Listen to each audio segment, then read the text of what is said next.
Our next speaker is somebody I'm particularly looking forward to hearing from, and there is one. I know there's at least one person in the audience here who's a Gaelic speaker, because I'm going to say this in Gaelic: Hami Dulach, Hami Dulach. What that means is I am tired. I'm one of the generation that joined SNP in the 70s. We thought we were going to get independence. Scotland had just discovered oil. There was a massive buzz in the nationalist movement in the 70s. I am now in my 70s. I will support independence till my last breath, but I'm very, very keen to see young people coming on board and taking the fight forward. And our next guest is in that category. So if I can introduce Coll McCail from Skotia. I'm very interested here. Coll will also be on the panel at the end of today to participate and give us the young person's perspective on where we go and how quickly we can achieve independence, because I'm not sure how long I've got.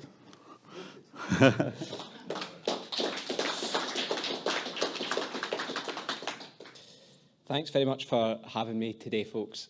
Appreciate the invite. I'm going to talk a bit about a vision for independence, but strip it back to how we get there, because I think that's more important. When I was asked to provide a title for this talk, I called it Putting Scotland's Future in Scotland's Hands. Today, 11 years after the independence referendum, it's a familiar phrase. In fact, it's a phrase so familiar that it appeared in countless SNP conference speeches in Aberdeen. It appears on election literature every few years. In fact, it's a slogan so familiar that in 2025, it's devoid of any real meaning. Once, these 6 words held promise. They encapsulated the hopes of a generation who, in 2014, eyed an opportunity to determine their own prospects, to take back control of our own destiny, not simply in the form of national independence, but popular sovereignty. They embodied a common view of where and with whom power, be that social, economic or political, should lie in Scotland.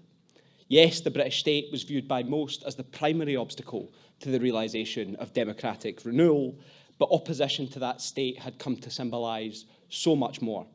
Namely, a rejection of the economic doctrines which shattered social bonds, lowered living standards and alienated Scots from one another. And this climate, to truly put Scotland's future in Scotland's hands, was to defy not only the UK government, but to confront the faceless forces of the market which sought to monopolise our every waking hour. That, however, could not be said to be the motivation of those who deploy the slogan today. Even then, the phrase, when spoken by senior politicians, was accompanied by important caveats. London, Brussels and Washington were to respectively retain a share of Scotland's sovereignty. In 2025, these are no longer caveats. It seems to offshore, outsource and deny democratic control of the political and economic realm has become the organising principle of government in Scotland. From Edinburgh and London, the Scottish Government is actively taking Scotland's future out of Scotland's hands. So deeply ingrained is this problem that, I would argue, to articulate a vision for independence without first confronting the capture of Scotland's very own political class is only to entrench the challenges we face at present. Friends, Scotland is for sale in an auction rubber-stamped by Holyrood. The resources and institution of our nation are being privatised at a rate so accelerated that many hardly notice it. Scotland's offshore wind, among the greatest in Europe, leased to the world's largest corporations.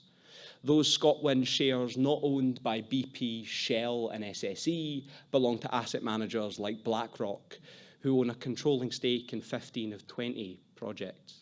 In 2023, Scotland's trees were privatised in the largest PFI deal since the Scottish Parliament convened, a £2 billion plan for nature restoration signed alongside a Swiss bank by a Scottish Green government minister. To the delight of private capital, 2 green free ports have appeared on Scotland's coast. These subnational tax havens function without any democratic oversight and operate as effective playgrounds for big business. The arrival of their ugly sibling, the Scottish Investment Zone, to Glasgow and Aberdeen means that the most productive parts of our economy sit under special measures. Meanwhile, the Scottish National Investment Bank, once the great hope of economic development, awarded £50 million in 2021 to Gresham House, an asset management firm with £8 billion of assets under management and Scotland's second largest landowner. This summer, the National Records of Scotland awarded a contract worth £75,000 to Deloitte. The publicly run agency enlisted the Big Four consultancy firm to begin preparing for the 2031 Scottish census, absent any competitive tendering process. Since the Doomsday Book of 1086, the British state has been able to count its own people. In Scotland, however, this task now requires the assistance of a scandal-ridden company compelled to pay £15 million by the UK's Financial Reporting Council as a penalty as recently as 2020. These are just some select examples that help make Scotland one of Europe's most foreign-owned economies. And every one of them has been backed to the hilt by those who claim to stand up for Scotland in Edinburgh and London. So a litany of core state functions critical to the creation of any independent state now sit in private hands. When SNP government ministers have to make a decision, they hire a private consultant to make it for them. In this term of the Scottish Parliament, one would struggle to find a policy initiative that didn't have the fingerprints of KPMG, Deloitte, PwC all over it. So by relying so heavily on the private sector, Scottish ministers seek to absolve themselves of responsibility. The Scottish economy in their conception should not be subject to democratic debate, but rather managed by sensible people in city centre offices. This approach, which intensified following the referendum in 2014, has hollowed out not only the state, but our national movement. Today, it's an ideology that needs intellectual inspiration, strangled as it has been by that management culture that is so clear in Holyrood. Such a political culture has also served to stymie any vision for independence that exists outside of Glasgow or Edinburgh. We've responded to the defeat of the campaign in 2014 by courting global celebrity. Scotland, so the argument went, was a state in waiting, and so should behave like one by staking out our place in the global order. Scottish hubs opened in Brussels, Berlin and Washington. Nicola Sturgeon broke America with appearances on The Daily Show, press conferences with Nancy Pelosi on Capitol Hill and selfies with AOC.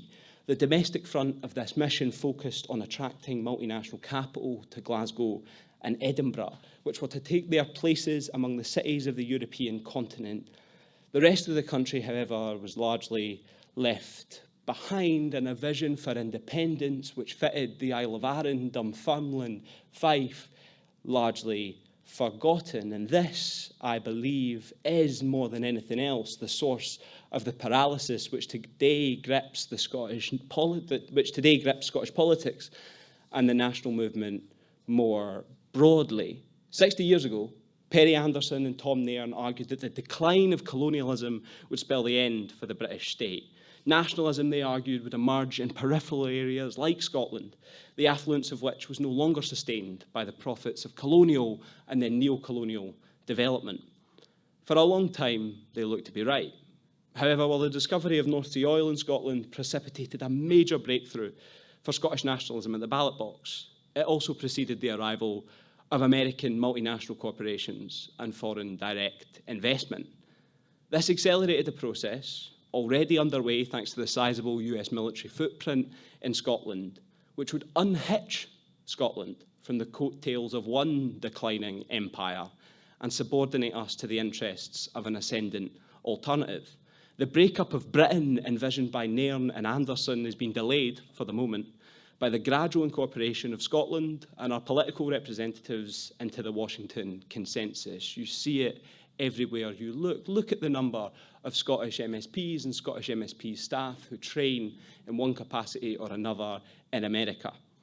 Where once among both the elites and the masses of the Scottish population, the leading stake in the transatlantic trade abated the rise of Scottish nationalism, today the promise of corporate investment and a seat at the table in a US-led world ameliorates any appetite to realise Scotland's real sovereignty. When George Robertson said that devolution would kill Scottish nationalism stone dead, he was derided. However, today, as the SNP prepare to begin a third decade in power, what part of their prospective programme could be said to put the national, i.e. the interests of the great majority of Scotland's population, first? I think this is the difference between the world with which Nairn and Anderson dealt with and the world we're in today. The returns of British colonial extraction were used in part to abate popular discontent in Scotland by rising living standards. However, as workers in Grangemouth know all too well, globalised neoliberalism offers little but decline for Scotland's working class. This contradiction between a Scottish elite desperate to live out its West Wing fantasy and a country where a record number of children reside in temporary housing is critical to rebuilding the case for Scottish independence, democracy and popular sovereignty more broadly. Work as if you live in the early days of a better nation. Remember that. It's inscribed on the Canongate wall. Earlier this month, 18 years after he first became a Scottish Government Minister, John Swinney said that Scotland had reached the limits of devolution. He was speaking in Edinburgh's National Portrait Gallery, just metres from where Alistair Gray's drawings hang. He implicitly conceded in that statement that the ambitions of 2 decades prior to work as if we live in the early days of a better nation had long since evaporated. He was launching the latest in a lengthy series of SNP government independence papers. His admission was framed as an argument for self-government, but the 91-page document, A Fresh Start for Independence, is anything but. Devolution has not reached its limits, far from it. Those tasked with administering it may well have reached theirs.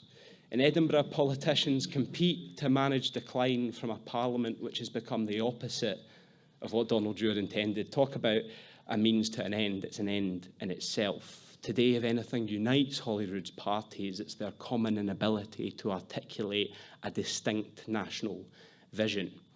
Parochialism thrives in place of ideology as the business of community councils is elevated to Scottish Government-sponsored summits. Our political class is exhausted, and the roots of its exhaustion lie in the very nature of devolution. Holyrood is in so many ways an end-of-history parliament. It's a product, of course, of the early Blair years. Scotland's present constitutional settlement was conceived at the height of third-way neoliberalism, and so inevitably absorbed a number of its core tenets. The Scottish Parliament retains a strong centralising instinct. It's long blurred the lines between the state and civil society, adopting a culture of endless consultations which place stakeholders on an equal footing and ignore class relations. While failing to use its limited powers to shape Scotland's economy, the Parliament has consistently mothballed major political reforms for fear of upsetting the consensus-based model on which it prides itself. Ultimately, Holyrood was forged in a political moment which no longer exists. The politicians caderised in its environment were raised to believe that ideological contestation was a thing of the past. They lacked the ability, never mind the appetite, to contemplate the return of political confrontation in the changing world. So instead, they shy away from it. They find other ways to keep themselves busy, namely by organising seagull summits or attempting to ban alcohol advertising on pint glasses. Devolution's stagnation is not distinct from the paralysis that grips the independence movement. We can escape this malaise and leave behind the mediocrity, but we need to articulate what it really means to put Scotland's future in Scotland's hands. Only a successful rejuvenation of that politics, and consequently a reorientation of the national movement towards questions of democracy, ownership and power, can hope to re-establish the popular legitimacy essential to any future independence campaign. The stakes are high. I'll leave it there. Thanks very much.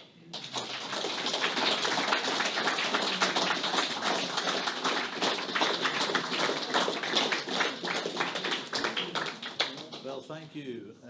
Now, I have no idea what you're going to present, but I feel happy and secure in the future with it all. That was everything I hoped to hear. And it reminds me that, you know, we're at a stage now where I have to hand over to the new generation.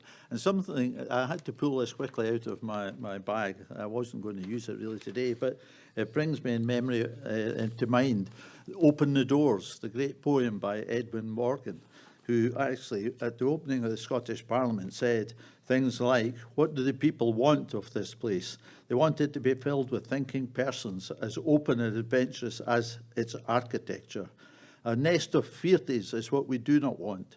A symposium of procrastinators is what we do not want. A phalanx of forelock tuggers is what we do not want. And perhaps above all the droopy mantra of "it wasn't me" is what we do not want. And I totally agree with that. So I will end my session the way I started. Let's go and pick a fight.